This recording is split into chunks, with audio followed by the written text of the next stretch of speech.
I have a message. I have a message for President Macron. Today, Israel is defending itself on 7 fronts against the enemies of civilization. We're fighting in Gaza against Hamas, those savages who murdered, raped, beheaded, and burned our people on October 7th.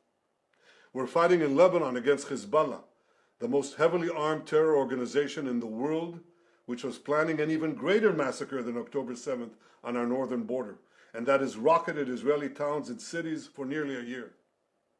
We're fighting against the Houthis in Yemen and the Shiite militias in Iraq and Syria that together have launched hundreds of drones and missile attacks against Israel.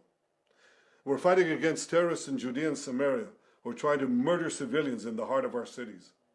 And we're fighting against Iran, which last week fired over 200 ballistic missiles directly at Israel, and which stands behind the 7-front war against Israel.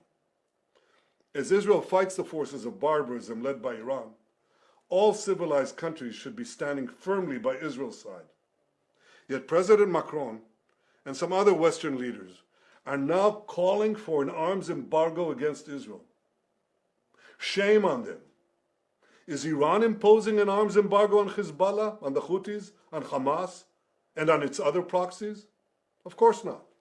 The axis of terror stands together. But countries who supposedly oppose this terror axis call for an arms embargo on Israel. What a disgrace. Well, let me tell you this. Israel will win with or without their support.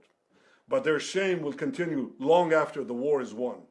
For in defending ourselves against this barbarism, Israel is defending civilizations against those who seek to impose a dark age of fanaticism on all of us.